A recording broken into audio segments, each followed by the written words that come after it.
Welcome back. Here with Championship correspondent Pascal Lemire to preview Saturday's top-of-the-table clash between Middlesbrough and Derby. Pascal, starting with the away side, got back to winning ways last time. They did, yeah. 3-0 win at home to Brighton. Still top of the table. They are doing fantastic, and that was a particularly impressive win because the previous week they went to Leeds, who were out of form themselves, and they lost 2-0. Weren't at their best at all, but yeah, to Brighton at home, that was a game they would have expected to win because Brighton, they're right down near the bottom. But it was a really impressive display from them. Especially, I think they scored 3 goals inside the opening half an hour. 2 of them for Chris Martin, and he's such a key player for them. He's a really good Championship striker. He offers you so much. He's good on the ball, good in the air, good with his back to goal as well. And I think that ended a 4-game goal drought for him, 6 with the internationals as well, because he played for Scotland, didn't score in either of those games. So to have him back on the score sheet is huge. And obviously they've got so many key players. I think Craig Bryson, he came out this week and said he wants to, because he was such a big player for them last season as they finished third. He scored I think 16 goals all season from midfield, which is so impressive. But this season he struggled to get in the team, and he came back for that one. He scored some important goals recently, and if he can start hitting back to form, McLaren's going to have a problem picking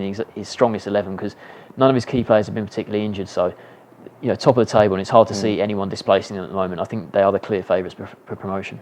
They go up against the Middlesbrough side, also in good form, going well this season, and picked up a stomping win against Millwall last time. Yeah, it was really impressive. They went to the Den. Millwall, they're usually pretty good at the Den, and yeah, I think they were 4-0 up at half time. Jelle Vossen, he scored a first half hat trick, and they were his first goals since joining the club. I think it was 12 games he'd gone before that without scoring because he's got a really good record with Genk in Belgium. But he came in, he struggled. Obviously, Kike started the season as the better striker, but Kike's recently sort of lost a bit of form. He did come off the bench, scored a lovely goal against Millwall, but now Vossen scored those goals, and Patrick Bamford scored again. That was his 3rd game in a row with a goal. And Vossen, Kike, Bamford, if all these players are starting to hit form, Borough will always score goals because they're all very talented players. But yeah, this game against Derby is a really tough one. So a really important game. What's your score prediction? Yeah, I think obviously Borough, they've done really well against Derby recently. I think they've won 7 of their last 8 games against Derby at the Riverside, but this is a different Derby side of the recent years, So I think Derby will go there. I think Derby will be probably happy with a point, and I think they'll get it. I'm going to go 2-2. 2-2.